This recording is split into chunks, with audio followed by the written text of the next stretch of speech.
Standard. Hello, Peeps. Come and peep in the past. Warrington, Peeps in the Past, Our Heritage, looks briefly at our prehistoric ancestors and the ancient town on the Ford. How the town's industry developed and prospered during the Industrial Revolution. The first electric trams in Bridge Street. Royal visits 1913, 1938 and 1945. Warrington's early walking days. Coronation Day preparations of 1937.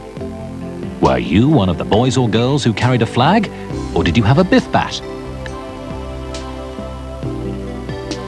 Warrington Rugby Club, The Wire. How the club was formed in 1897.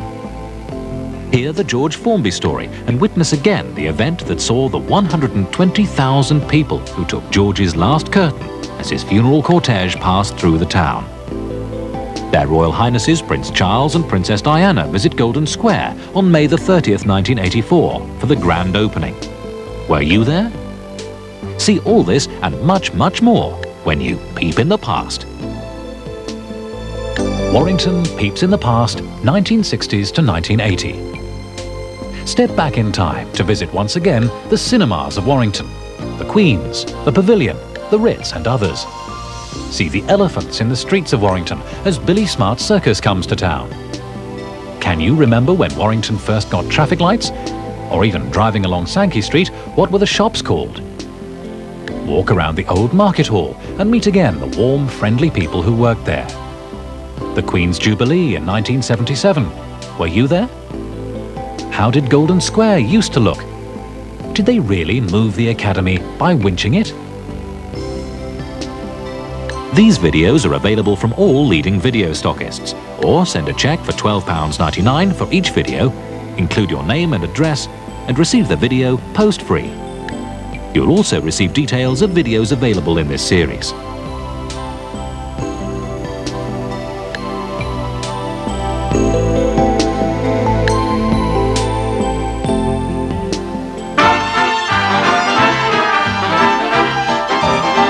By early 1939, preparations for the ever-increasing threat of war were reported week by week in the Warrington Guardian newspaper.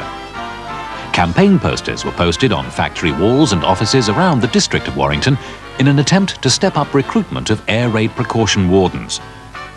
Chief ARP Warden Mr. Farrington said that there should be no limit on the number of wardens recruited and that more women should be encouraged to enrol, as at present there are few ladies on the list.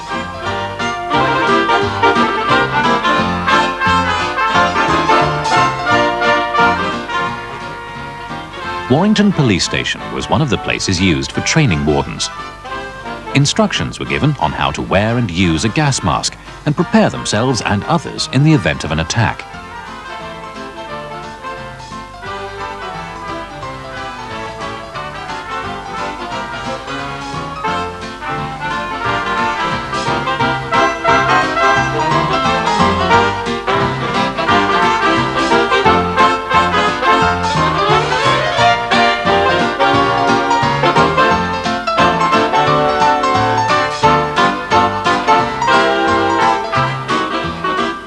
Concern was growing that should war break out, how could we best prepare our women and children? The Home Office proposed to carry out certain lighting experiments in the Cheshire, Manchester and Liverpool area, and for this purpose a blackout has been arranged between 12:30 AM and 3 AM on the night of the 31st of March 1939.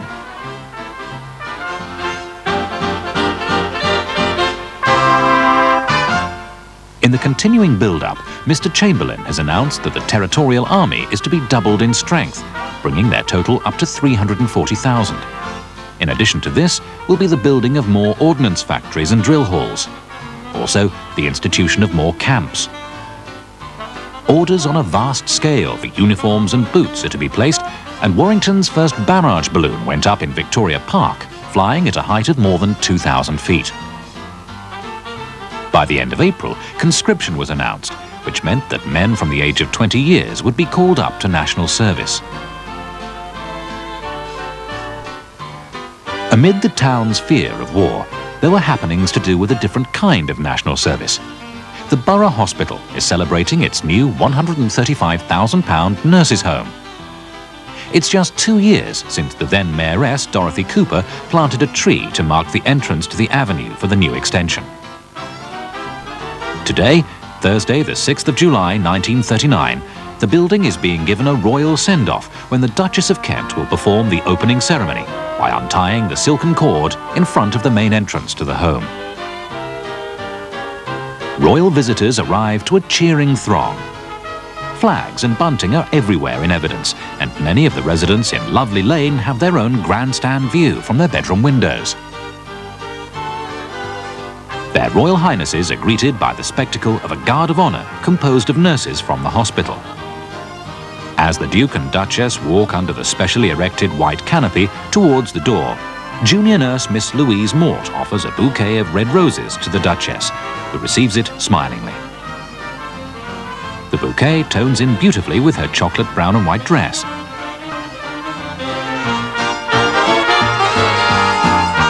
The distinguished company is accompanied by Lord Daresbury.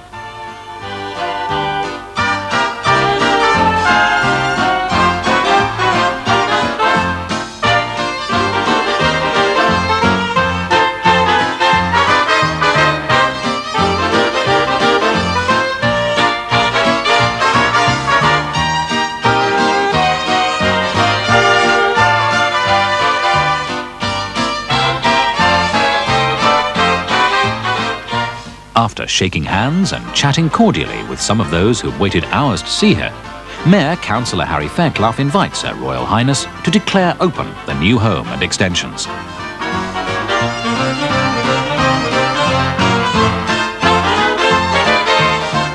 The Duchess thanks the Mayor and ladies and gentlemen for their kind reception, saying, "I'm very pleased to have visited Warrington today, and I'd like to congratulate you on the fine new additions you've made to your hospital. It's with great pleasure that I declare the Nurses' Hostel and new extension open." For the occasion, 100 special constables assisted the members of the Borough Police Force.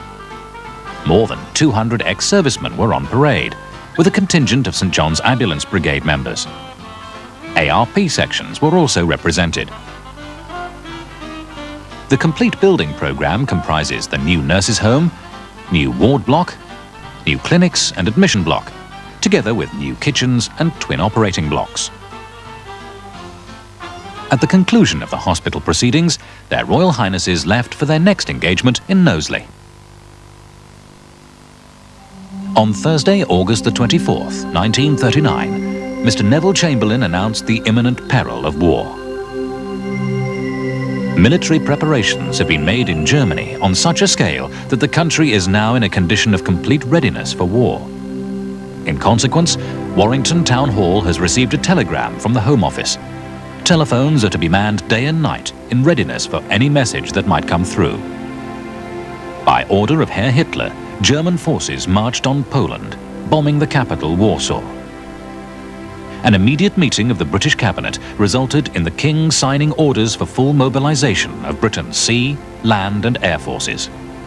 Local authorities have been instructed to put air raid warning systems into full operation. The sounding of factory hooters and sirens are prohibited, except to give air raid warnings.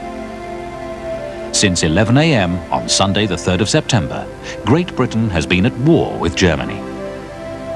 A final British note, presented to Berlin at 9 a.m., gave the German government 2 hours in which to give an understanding that they would withdraw their troops from Poland. In a message on that Sunday evening, broadcast from the King, he called upon "my people at home and across the seas" to stand calm, firm and united. Hitler said my patience is exhausted, and he'd invaded Poland at the time, and when we asked him to withdraw from Poland, he wouldn't. So, to give him a warning, and the war was declared on that Sunday morning. There was a special programme. I remember that day very well. We were all in our house when Mr. Chamberlain said, I've got no option but to declare war. We are now at a state of war.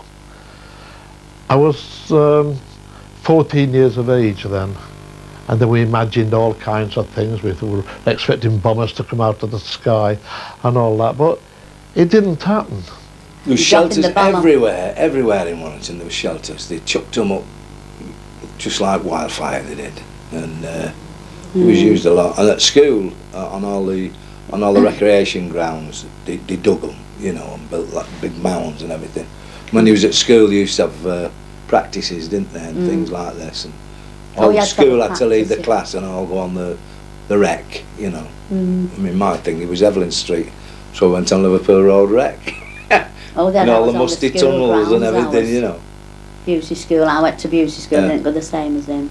No. And there's it, I had them in the school grounds, you know, underground. And but in all the terraced houses, the backs of them, they built them in the backs as well, like, you know. And people used them, there was no two ways about it once the air raids. Oh, all in town. If they all went in. And if you was in cinemas, had an air raid, you had to go in, didn't you? It used to come up on the screen. Those who wish to leave now can use exit so and so and so and so. And some used to go and some used to stop.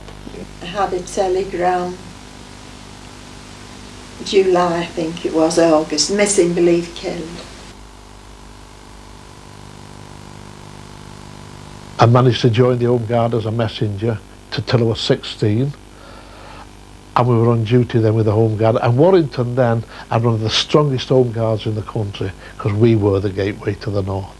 Our great industries. We had the army stationed at the barracks. We had the RAF at Paget. Thousands of young lads coming through Paget training camp, training to be pilots and ground crew.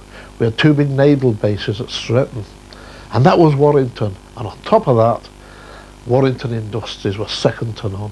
And you saw the bombs drop, but you didn't. We thought it was Crossfields.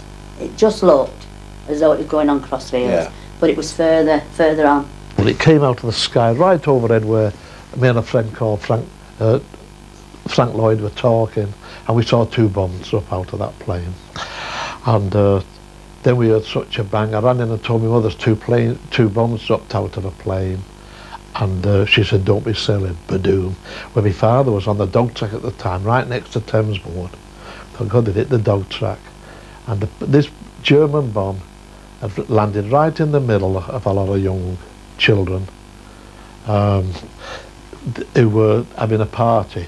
The party was in aid of the Mayor's Spitfire Fund, actually, at Thames Board. And all them kids were killed. The nurse's arm was found 6 months later near the 12 Arches, a few hundred yards away. I think it was in the October in the factory. Word come through on the tannoid. Wilfred Chorley, prisoner of war. Of course, all the machines stopped. People were waving, and somebody brought a bottle of wine out, you know, and we started cheering. So that was the happy time. The war effort by now was claiming all available non-essential ironwork and metals. And in March 1942, the Walker Fountain, presented to the town in 1900 by Sir Peter Walker, was taken from the town hall lawn to be sacrificed, along with the railings around Bank Park. Neither have ever been replaced, although a model silver replica of the fountain is kept under lock and key in the town hall. 2 months later, in May 1942, 300,000 ration books were to be issued in the area through the Warrington Borough and District Food Controls Committee. Identity cards must be in order, otherwise it will not be possible to obtain new ration books. Warrington Cooperative Society of Cairo Street, in an attempt to woo would-be shoppers, are reminding customers through Warrington Guardian newspaper adverts that if you register elsewhere for your rations, you'll miss out on the 2 and 9p dividend that the co-op offered. Special offers at the store include ladies' cosy slippers for 2 and 3, gents' slippers 2 and 11. Sir Peter Peacock, Mayor of Warrington from 1913 to 1919, Freeman of the Borough, former alderman and present magistrate, is giving his only daughter in marriage at Bold Street Methodist Church on Saturday, June the 6th, 1942. Crowds have gathered in the warm summer sunshine to watch the spectacle. The bridegroom, Mr. Thomas Lever, an engineer at a northern aircraft factory, arrives with his best man, pausing briefly to pose for the camera. Almost all of the guests, and certainly the bridesmaids, are asked to stop at the church's entrance while the photographer records the event with his camera. The beautiful bride, Miss Marion Peacock, an elocution mistress at Penrose College, Colwyn Bay, arrives with her proud father. After the ceremony, conducted by Reverend Walter Bird, the guests and bridal party pose one last time for the camera before leaving for the reception, which is to be held at the Masonic Hall. The couple will then leave for their honeymoon destination, Anglesey. The war not yet over, people are advised by the Home Office not to travel, and so Warrington Corporation announce holidays at home. From June the 29th to July the 9th, 1944, there are to be spectacular attractions in Bank Park, Victoria Park, and other places of recreation, with the following events taking place. A cavalcade of fashions presenting fashion through the ages. Military bands and concerts. Liverpool's #1 variety show, The Odd Spots, also Punch and Judy shows. Pool's Caucasian Circus and Silcock's Fun Fair are providing entertainment for the hundreds of families in Victoria Park, as well as soldiers home on leave from the war. Warringtonians showed their patriotism with the many Union Jacks. Swing boats, flying jeeps and many other exciting fairground rides and attractions made holidays at home a pleasurable time.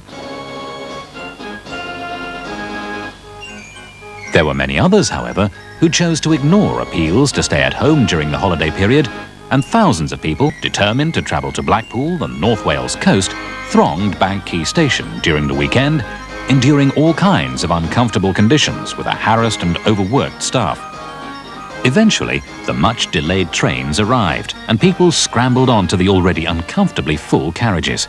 Despite the crush, many were left at the station. Lady Daresbury is opening the wooded grounds of Walton Hall to 150 evacuees, also 50 local children, in August 1944. The day is to be a go-as-you-please affair for all the youngsters. The first of the evacuated children had arrived at Bank Quay Station on July the 8th from London, sent to Warrington to escape from the Doodle Bomb areas. With donkey riding, organised games and races, Punch and Judy, tables crammed with food and drink for the children, and non-stop entertainment from the time they came to the last race, they were kept wildly excited. Forgotten for a moment were the terrors of war and the flying bombs. The 50 local children invited to the party were members of the Walton Sunday School and choir. The donkeys, which had come all the way from Bolton, were perhaps the most popular draw. Many of the children had never been on one before, and the queue for rides kept the 6 animals hard at work. Truly a memorable day for the children, evacuated or otherwise.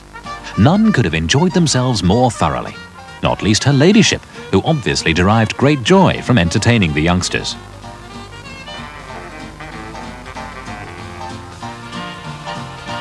The military air base at Burton Wood was built between 1937 and 1939. It opened on the 1st of April 1940. The United States Air Corps came in 1942 and stayed for the duration of the Second World War until 1946. It was common to see as many as 350 B-17 bombers at any one time on the airfields. The war was the first in history where air power played a decisive part, and the fact that Burton Wood was out of range of the enemy aircraft made it a first choice for the Americans to use as a repair and maintenance base. The young American airmen were smart. They had money, cigarettes and chocolate, which the British people hadn't had for some time. So it made the Americans the favourites, certainly with many of the town's womenfolk. Burton Wood quickly became the centre for the supply of air power in Europe. Thousands upon thousands of B-17s, Lightnings, Marauders and Thunderbolts were on the airfields at Burton Wood. By 1945, takeoffs and landings were averaging 1 every 5 minutes. With more than 18,500 American servicemen stationed at Burton Wood, nearby Warrington became a dollar economy. The effect on the local population was overwhelming. For many people, the Yanks brought the town to life. There seemed more fun, and the pubs and shops certainly enjoyed the spending power that came with the slick, uniformed lads from the US of A. By the end of World War II, Burton Wood covered an area of 1,253 acres, which included 4 million square feet of covered storage. The base had 1,823 buildings, 6 miles of runway and perimeter track. There were 22 miles of road and 4 miles of railway. 90% of these facilities were constructed by British workers.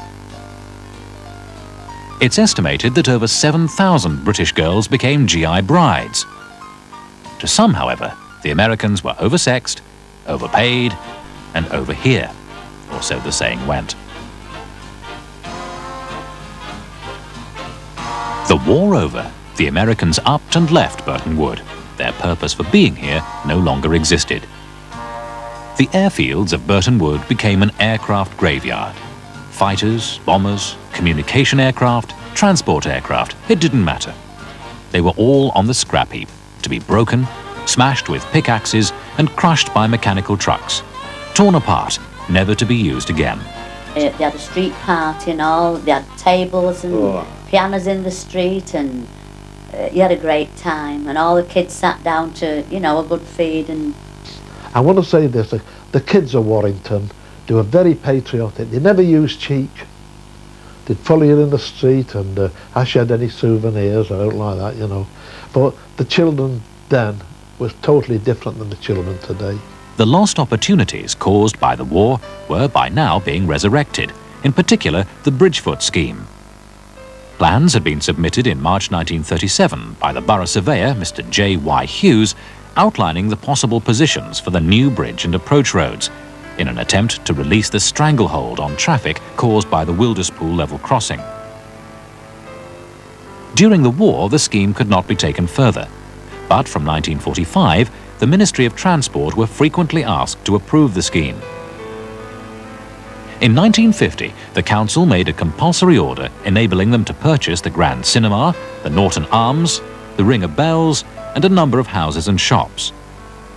In 1951, the Ministry of Transport agreed to the demolition of property and the erection of houses and maisonettes at Orford in order to house the displaced tenants.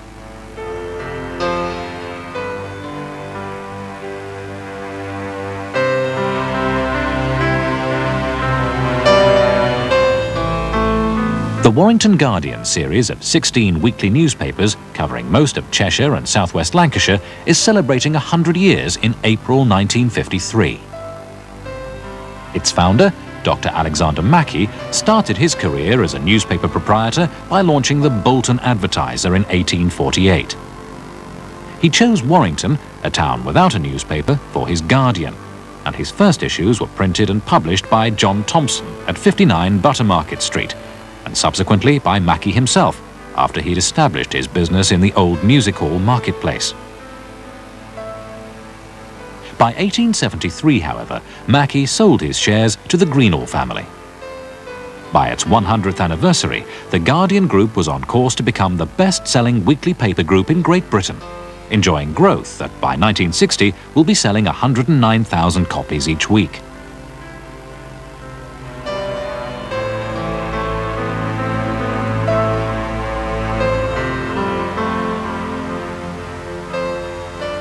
For weeks, groups of neighbours all over the town have been working on the final preparations for the week-long events to celebrate the coronation of Her Majesty Queen Elizabeth II, which would take place on the 2nd of June 1953. Committees have been formed, timetables planned, and hundreds of street parties have been organised. The villagers of Stockton Heath are gathering for their parade, which is due to leave from Egerton Street at 2 o'clock on Saturday, June the 6th, 1953. A few last-minute directions from one of the organisers, who make sure everyone is in their right place and standing in a neat straight line before Warrington Silver Band begins to lead the procession.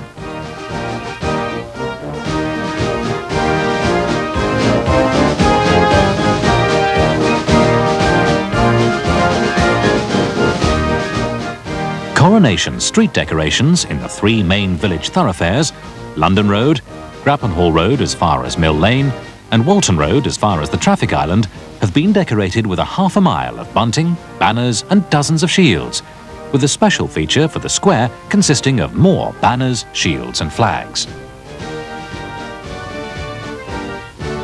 Village architect Mr. Charles Mackintosh is the man behind the scenes who advised on the decorations. More than 800 Stockton Heath school children have this week received coronation souvenir beakers, and in all, 1,000 have been given out to village children. The beakers are frosted in pale blue with a gold rim and have the royal cipher fired on them. I wonder how many of those children still have them today.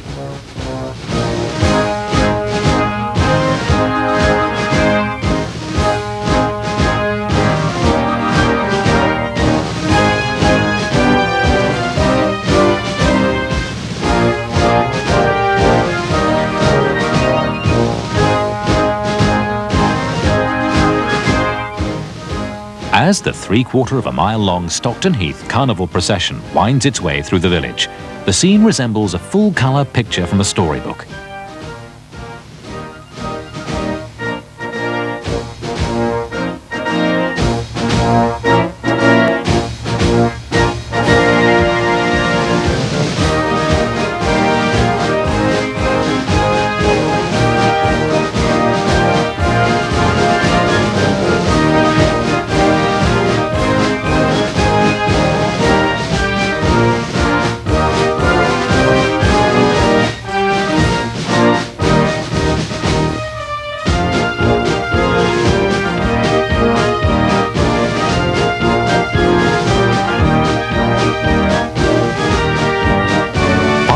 Youngsters dazzle with colour and make up the 6 fancy dress sections.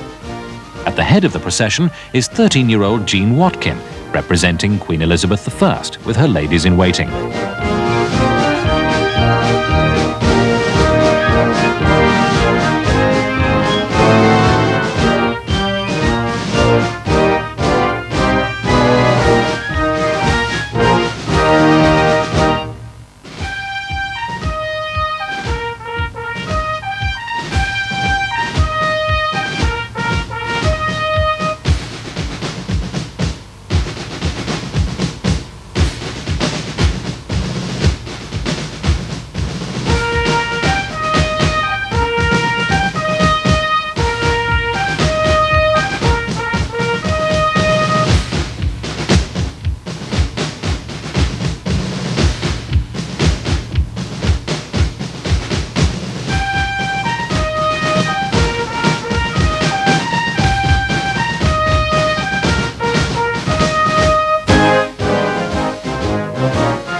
The town of Warrington has blossomed into a riot of coronation colours.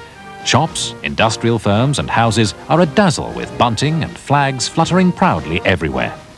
And an extra hour's extension from 10 to 11 on Coronation Day was granted to all licensed premises and clubs in the borough. Coronation fervour seems to have struck everywhere. Mr. Ronald Powell of Oakdale Avenue, Stockton Heath, has bred a coronation-coloured pigeon, which has a blue head, chest and tail.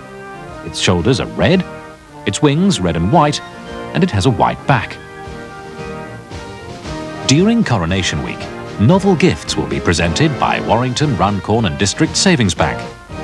A 5 shillings trustee savings bank deposit will be given to every baby born in the bank's area of operations during the celebration period. The new mayoress, Mrs. Taylor, will be touring as many street parties as possible. Her husband, however, the Mayor Councillor Taylor, will not be with her, as he's representing the town at the momentous Abbey ceremony. The huge crocodile of coronation merrymakers arrives at Alexandra Park for the coronation opening ceremony.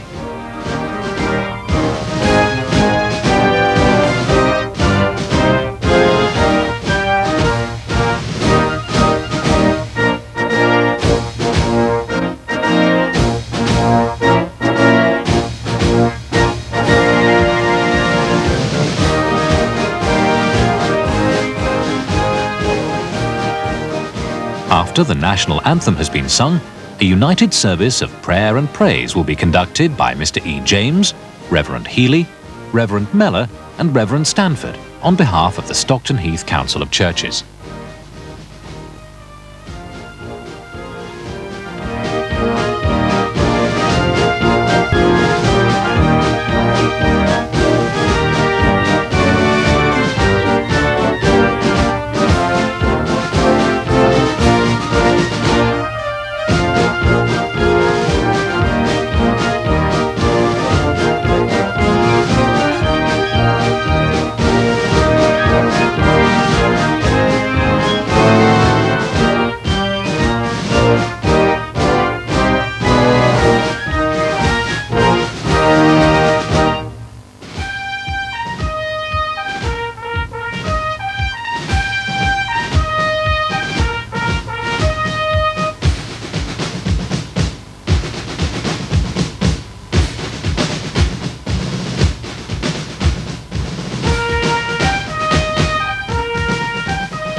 The judging for the children's fancy dress is about to begin, as Warrington's Silver Band play famous airs. The competitors parade in front of the judges, who have the unenviable task of choosing a winner.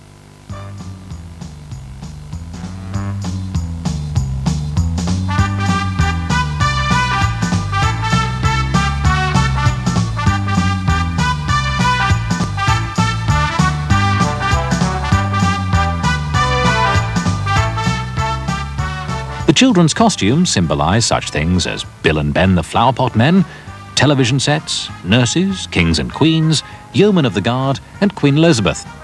And when the winners were announced, there were no long faces from those who didn't win anything. It was just a joy to compete on this great day.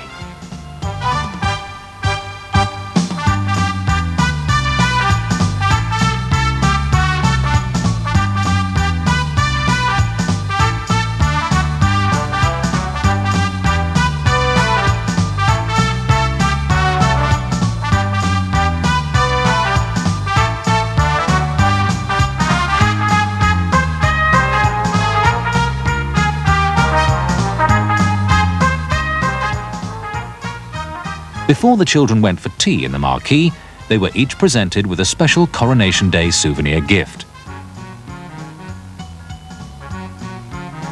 Over 300 balloons bearing the purchaser's name were released into the air. A prize of £5 will be offered to the owner of the balloon that travels the furthest distance, and a prize of £1 given to the person who returns the winning balloon.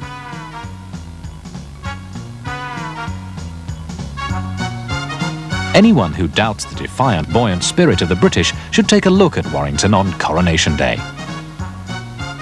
As dusk fell, about 200 tired but happy villagers formed a torchlight procession in Alexandra Road and moved off to Acker's Pit for the final event of the day, a fireworks display.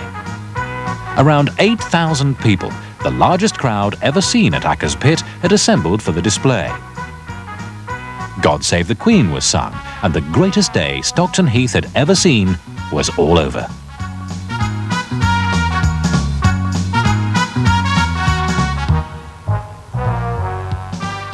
It was almost all over for the driver of this lorry, too, who, with a roar, crash and a terrible splash, sent his 5-ton lorry, laden with crates of fireworks and barrels of orange juice, through the Knutsford Swing Bridge gates on Thursday the 1st of September 1955, dropping 25 feet into the ship canal.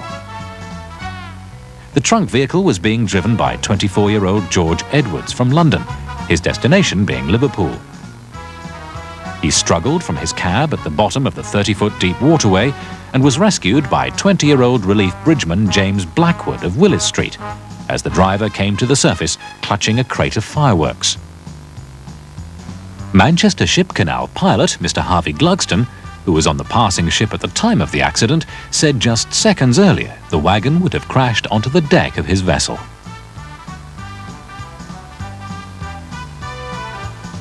The salvage operation was watched by hundreds of people, many of whom were school children on holiday.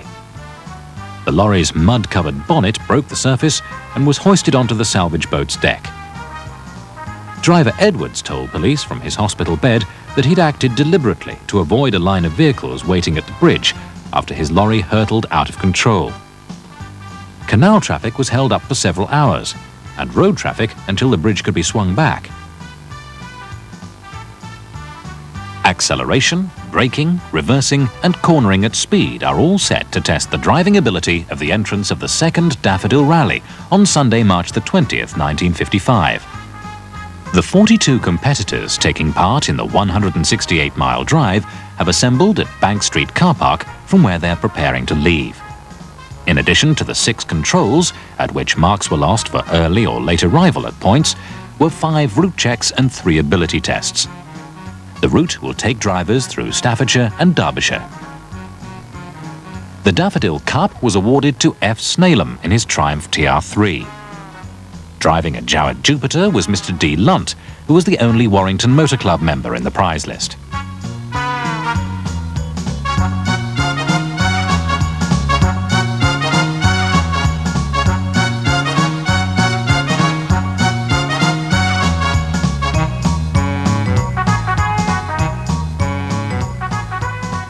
Harry Fairclough Limited of Warrington has won the contract to build the new bridge to replace the Wilderspool crossing. Tenders were invited by public advertisement, and Mr. Fairclough's was accepted in the sum of £136,894, 4 shillings and 5 pence. The contract time being given is 2 years.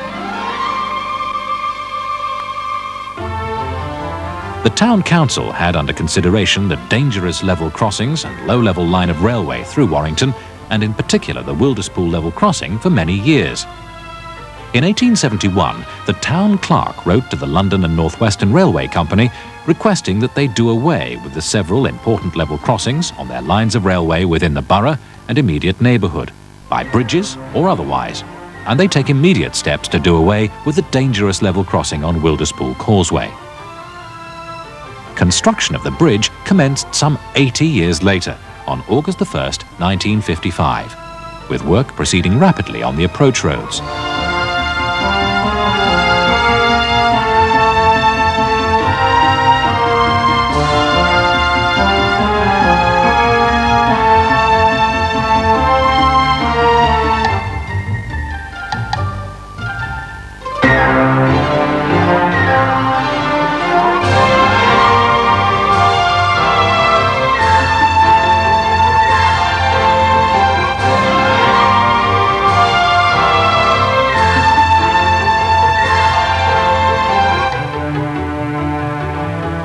The siting of the new bridge requires that the eastern part should be built close alongside the old road, which in consequence seems to run in the narrow gap between the bridge and the signal box that for many years had dominated and controlled the crossing. The importance of the level crossing was now to be eclipsed, for as soon as the first carriageway of the new bridge is finished, traffic will be allowed to use it in both directions.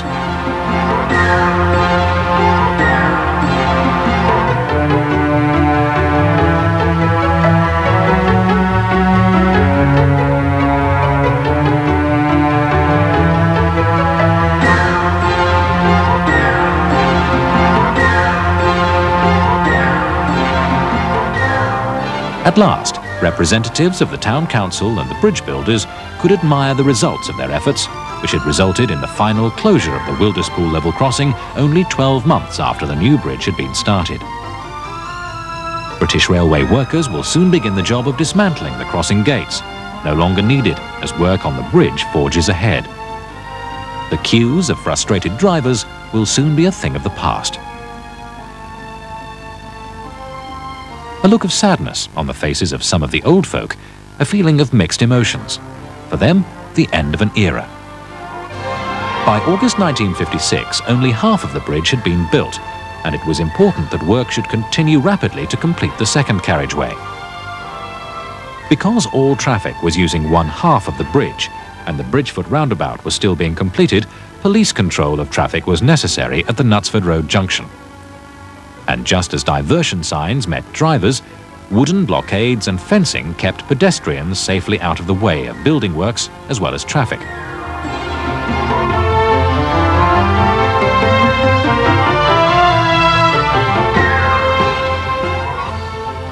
By spring 1957, the new Bridgefoot roundabout was in use, and the second half of the bridge was nearing completion.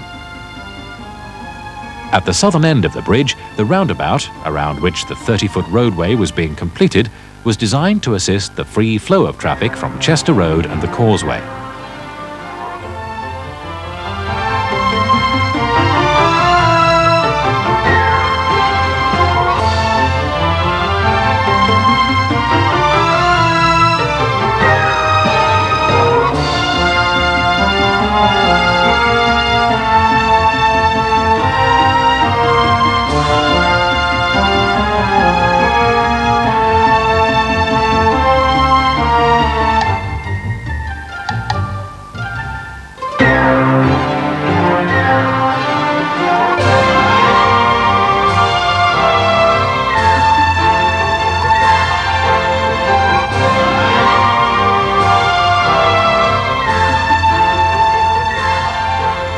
On the 16th of May 1957, the new Wilderspool Bridge is opened by Alderman Edward Marshall, MBE, Chairman of Warrington Corporation's Highways, Sewerage and Planning Committee, in the presence of the Mayor, Councillor Harry Greenwood. Crowds have flocked to the bridge for the historic opening. Warrington's town councillors have every reason to look pleased after waiting so long to solve one of the town's major traffic problems. The unveiling of a commemorative tablet, which is set in the western parapet of the bridge, brings to realization a town's dream of more than a half a century. Apart from the 300 invited guests who will later attend a reception at Parr Hall, nearly 1,000 townsfolk have ignored the blustering wind and threatening skies to witness the event. Councillor Harry Greenwood described the event as a milestone in the history of Warrington. Among the guests is the Member of Parliament for the borough, Dr. Edith Summerskill, who described Alderman Marshall, with apologies to the Mayor, as the hero of the day. The bridge, she declared, represents to Alderman Marshall fulfilment. It symbolises the strength, purpose and usefulness of Alderman Marshall's service to the town, and that he could wish for no better memorial. Alderman Marshall spoke of the tremendous loss to industry and commerce caused by the level crossing hold-ups, and as he spoke, trains that a year ago would have caused a traffic block at Warrington Bridge roared underneath without evoking a single word of irritation. The cameraman takes up his position. He's not going to let this moment in history pass without recording the event for posterity. Alderman Marshall is handed the scissors and, snipping the white ribbon, declares the bridge open. Even the sun has now come out to add to the brilliance of the day. The Mayor and Mayoress, accompanied by Alderman and Mrs. Marshall, climb into the mayoral car to ride back over the bridge to Warrington, followed by official guests on board a corporation bus driven by Harry Butterworth of Harding Avenue, Warrington. An enthusiastic throng line the bridge on both sides. The overall width of the new bridge is 80 feet, including its central verge and 2 footpaths. The clear span of the bridge is 29 foot 5 1/4 inches and consists of reinforced deck slab supported by 20-inch by 6 1/2-inch rolled steel joists encased in concrete. The diameter of each of the roundabouts is 100 feet, and the width of the carriageway around them is 30 feet. The overall length of the scheme from Knutsford Road to St James's Church is approximately 400 yards. A final look at the Wilderspool Causeway Bridge from the air shows how its graceful lines dominate the banks of the River Mersey, and how clearly can be seen the roundabouts at each end of the quarter-mile-long bridge. A major civic undertaking of a generation, one that has contributed so much to the relief of traffic congestion. An inspiring welcome that will live in the memory of thousands of Warringtonians who turned out in the face of a heavy hour-long shower to greet Her Majesty Queen Elizabeth the Queen Mother when she honoured the town on Tuesday the 6th of May 1958.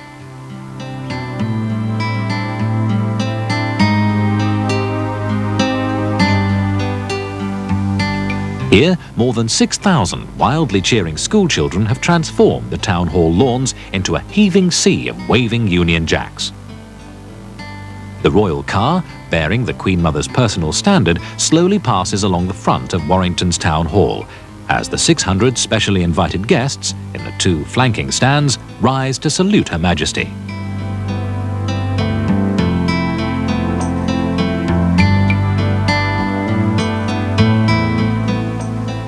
The ever-swelling volume of cheers reaches a crescendo as she steps onto the red-carpeted dais and is greeted by Mayor and Mayoress, Councillor and Mrs Brandwood, and a fanfare from the band of the South Lancashire Regiment.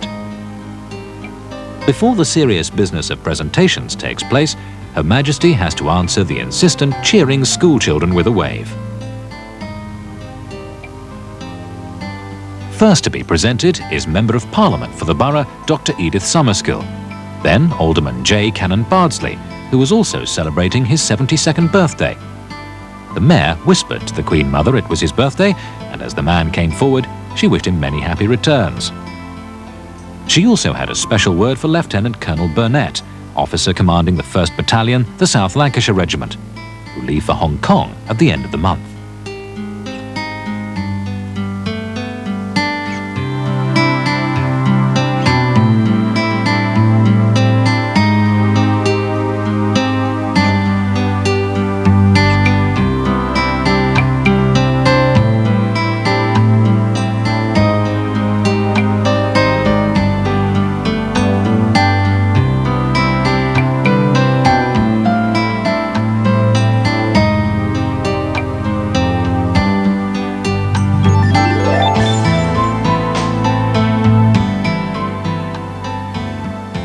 The presentations over, the Queen Mother, accompanied by the Mayor and Town Clerk, walked over to a small table to sign the visitors' book. Her Majesty, who had also been to Warrington in 1938 and 1945, was shown the visitors' book from 20 years ago, at which the Mayor remarked her signature was an exact replica. The occasion is also a memorable one for 19-year-old Dorothy Mellor, head girl of Warrington High School for Girls, as she presents a bouquet of red roses to Her Majesty on behalf of the thousands of schoolchildren who'd given the Queen Mother such a heartwarming welcome. It was the Queen Mother's request that the original presentation plan was modified and Dorothy be invited onto the dais so that, the Queen Mother said, all children can see it presented. "I was absolutely overwhelmed when I presented the bouquet," said Dorothy afterwards.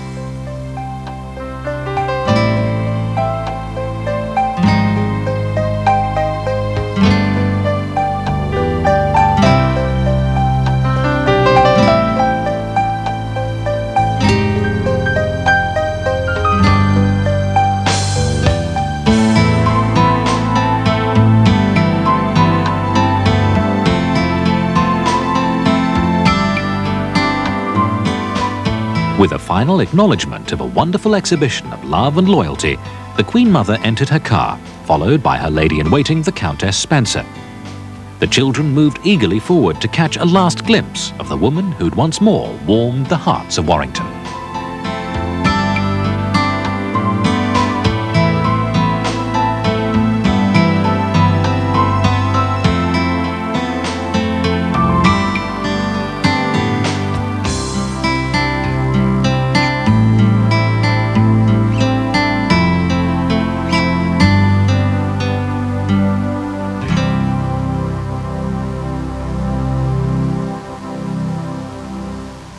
Much has been done to relieve the town's congestion problems over the years, with the widening of streets and the replacing and building of bridges.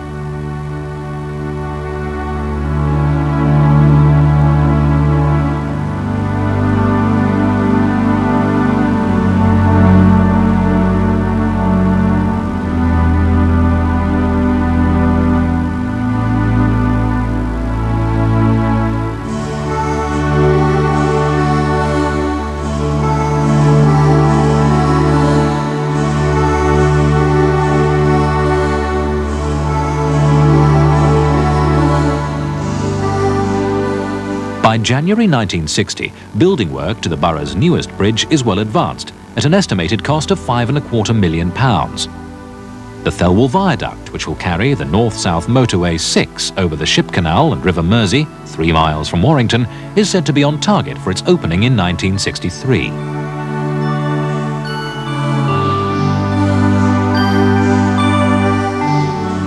Also soon, the new Runcorn Widnes Bridge will be completed, which when opened will bring even greater relief to Warrington's roads and Manchester Ship Canal bridges.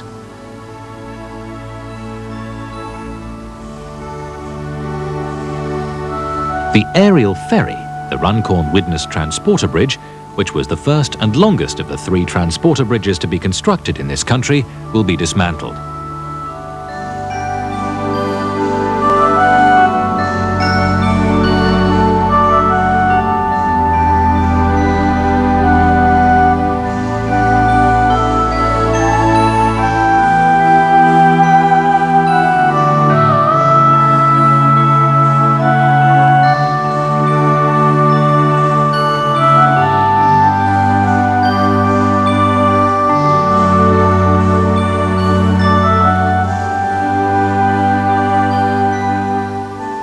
Agricultural land continues to be eaten away by the greedy mouth of the motorway.